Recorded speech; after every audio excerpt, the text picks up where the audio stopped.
Hey guys, welcome back to Parkitect. And today's episode is going to be on Coaster Bee's Diorama Build Challenge number 2.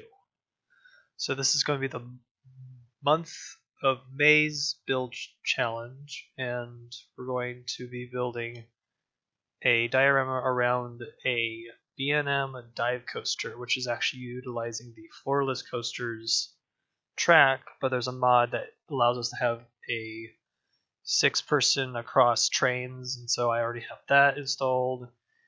And this is basically the map that he gave us. It's a smaller map, so it's going to be a little bit more challenging, but I think it's going to be a fun one. So come along with me, and we're going to show you some of the time lapse that I've worked on and stuff like that. So let's go on to the time lapse.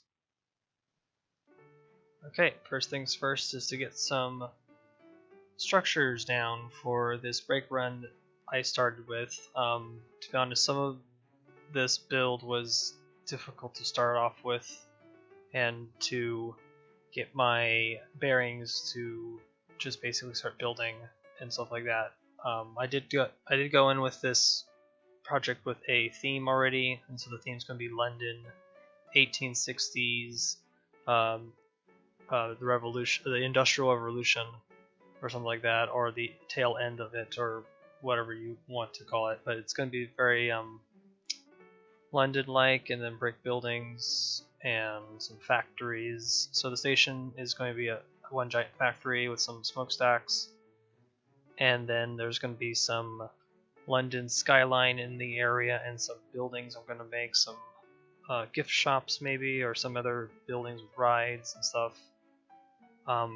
Right here I'm doing some iron work with the window pieces and shapes, and then I made another one cross beam, I-beam, or with chocolate pieces and some shapes as well. Kind of a new thing I found or figured out how to make these type of like I-beam looking bars, and these look pretty cool. And it does show like it's like some type of iron structure that's above the brake run and transfer track and parking maintenance for the dive coaster. So I think I mentioned it earlier in the intro that there's a mod that makes the floorless cars into 6 wide cars like a actual dive coaster. So that was kind of cool to have that mod in. And during this run, I'm going to do custom supporting for the entire ride, and I will not be recording that because I think that's not as entertaining to watch as, let's say, me working on like a prop or working on some building and layout. So I'm going to do that later because I know that that's going to take a while, because this would be like my second coaster I've basically supported. I think the first one was Hang Time Recreation, so this is kind of that in itself. So yeah, I wanted to go a little bit extra mile for this, like the realism or stuff and things like that, so that's what's going to happen. And the structure of the building was kind of a difficult thing to kind of get my head around or get to myself to work on it. I didn't record that because I was busy.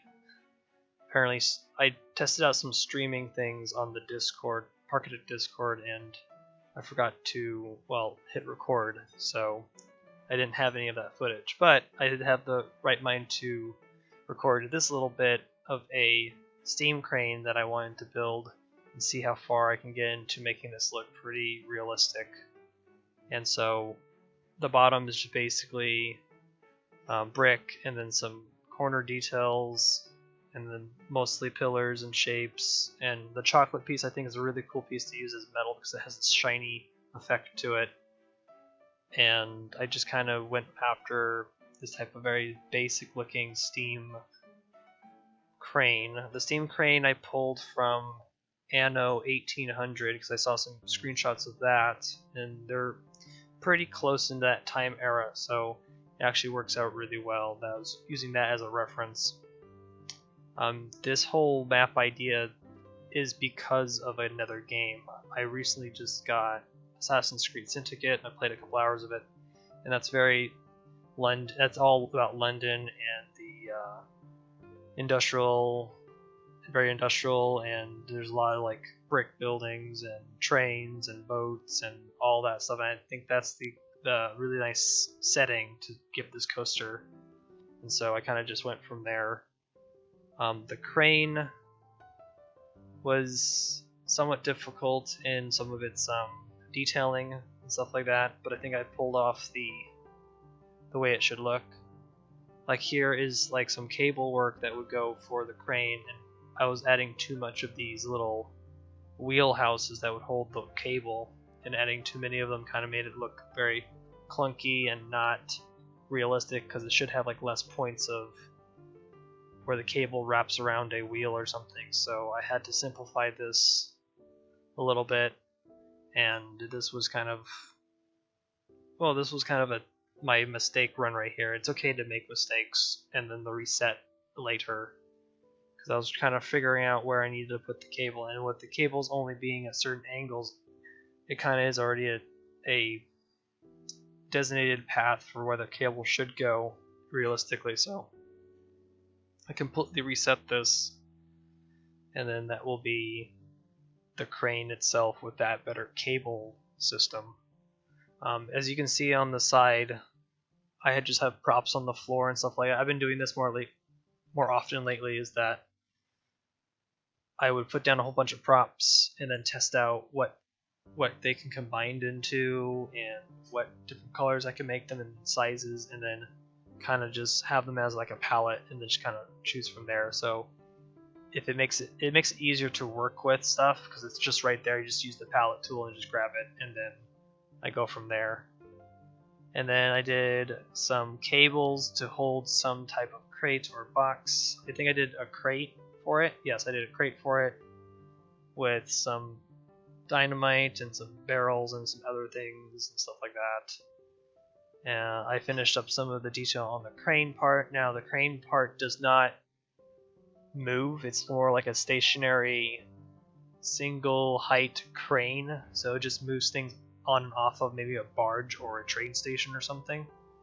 With this particular crane, this crane is going to go into a harbor where a barge would be lower down in the map, and it kind of will fit in that area, and you'll see that in a little bit. I'll do a small tour of just the crane and show you what's all that's all about.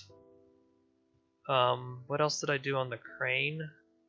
Yeah, I did some like fuel tank for the crane or something. It's either a fuel tank for the steam engine or something like that. So like little details like that I had to continue to add. The other things that are going on this map would be a train, elevated train track I wanted to do. I'm going to build a steamboat and a barge maybe. Another factory, and then like some London skyline in some areas, like maybe some bookstore, another factory, a warehouse, a cafe. What else is it? Maybe just like a building that houses the dark ride, or a flat ride as well. Here I'm doing some logistics of, if this was real, where would the person go to or come out of. So it's just a hatch below the crane, and then I did a ladder. Now the ladder was of an interesting solution because I had some help with some people on the Discord, and I should have caught this earlier, but I didn't. So I used the texts, the new texts, and I did the letter H in its capitalization, and then made basically a ladder, because there's no ladders in this game, and so I made a very basic ladder. The only downside is that it has this like invisibility when you turn on one side, so putting on some pillars to kind of help out where it kind of makes it more solid. And then I did a very simple skeleton for scale, because they're actually at the height of a guest, and so it kind of worked out. And I like that the crane actually, not the crane, the ladder matches pretty well to the scale. And I'm very, very, very happy with that. Now, to the next thing is, oh yeah, I figured out a hook with a J in the text. So again, this text thing is just making things way more easier to work with and to get some interesting shapes. And I never thought this would ever be, but I'm using it more often and stuff like that. Like I just built a logo for Iron Gwazi just for the kicks, just to see how much further I can stretch the letter pieces, and that's already on the workshop, so go check that out. And I think there's so many more things you can do with the letters, so I'll be experimenting and using them most often now. Here I'm finishing up details of the crane, what it's holding and things like that. Very just normal materials and stuff and things like that. The roofing on top of the crane's operation house had to change because of its well, I didn't like the cylinder roof. It kind of didn't match the other roof where the cables are coming up for the crane, so I kind of went for a normal awnings and then just stacked them on top of each other, and then a border on top that kind of gave me that texture I wanted. Again, with construction anarchy, it helps a lot in that. And then adding some very simple details around, and then finishing up with some lights and things. I think adding lights to a build or a model always makes it better. Same thing with foliage, adding that makes it better. And so, yeah, looks pretty nice. So I'm going to show you a little bit of a tour of it and show you where the steam crane goes.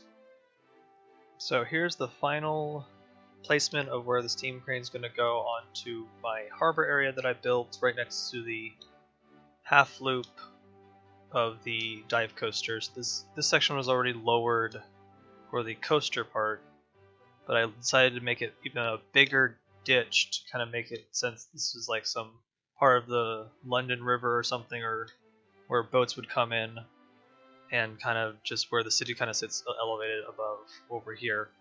I made some drain ports for a sewer, and then add some grass and detailing on the bottom of this river. And then what's going to go next to the steam crane would be probably a barge or a steamboat of some sort. But I like where it sits, and it looks really cool. I could have put a second one next to it, but I feel that would have been too many cranes or stuff like that.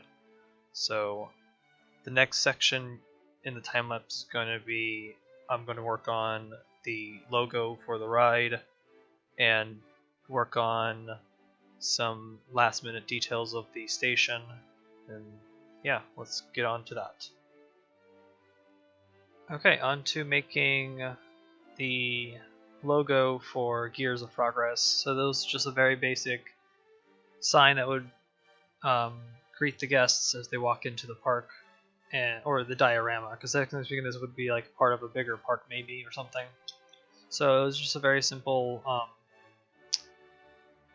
text sign, and then some wooden walls, and then a whole bunch of pipes and things of steampunk things or industrial materials. So nothing extreme in its decoration, so just something to portray what it is, Gears of Progress. And just trying out some things with the borders and just trying to figure things out. Here was a little bit of a redesign or a reshuffling of pathways and stuff like that. Just trying to figure out where things will go later is kind of a difficult thing to accomplish sometimes. So I was kind of guessing where things will go and things are going to sit finally, because eventually when you get to a point where the build is bigger, it's harder to get rid of things and then put them back in. So you have to kind of once it's done, it stays, and then you kind of have to move on to the next step. So that was kind of my problem a little bit with this build. Yeah, I think the assign actually works really well with the little gears, and the gears going in different directions, and then pistons on the side. And then I just finished up with I think a couple more pillars, and then moved it into position after that. So I think this actually worked pretty well for its sign. Over here was a redesign on top of the iron girder structure. And before it was just going to be like a regular roof with glass panels and metal panels, but I felt like that was too very basic and not interesting to look at, so I decided to go for a industrial building on top of it. So this could be a pump house or a like a workshop that's elevated to just be somewhere. And the cool thing is that it's built right above the transfer tracks parking lot or the maintenance bay, so it would make more sense to have it here. And just, I think, gives it more of an industrial factory feeling that there's more buildings than just this one building with the smokestacks that houses the coaster's station. So I'm probably going to do this idea. I'm going to build some more factories in the area, plus like a streets of like London, a little bit of a streets of London is the plan, and I hope I get to that point. So this was just a very simple structured building, brick again, windows, use those metal roofs, and then a wooden walkway to connect both buildings to give it more of that grounded look. And I think this worked out pretty well in its final rendition, basically. So I feel like it was empty, didn't really work out. So then lighting was a necessary thing to do. Yeah, it was not like, this is not really like fantasy based, it's kind of more based in realism. And so thinking of factories and stuff was a little bit more difficult to think about than I usually do. Right here I just quickly built either a water tower or an oil tower, not really sure what it houses, but I felt like there should have been more like containers and stuff, things to portray that this is an industrial facility. And then I quickly put some more borders for more structure, because after building the tank I needed to add some pipes or something to lead to the building. So there's a pipe that gets built, goes across the girders and then into the main factory, and then I had to get rid of a window to line it up properly, and then kind of put in the pipe, color it to a certain like, I think it was a brown color I added. Yeah, brown color, made it look like rustic and old, and then added little rivets and stuff to make it more pipe feeling, and then adding more pathway just to give it more of a brick feel, because I like the textures of the bricks and it works out pretty well. So this build was kind of a rough start, and I didn't record most of the building of the station, but I want to try to get the recording a little bit better the second round. I have some pretty bigger projects coming in for Gears of Progress, so I'm gonna let you guys go. Hope you guys enjoyed this, seeing what I'm working on, and if you stay tuned, there will be a small cinematic of some close-ups of the ride right now and all the supports that are done and stuff like that. So I'll catch you guys in the next video. Bye.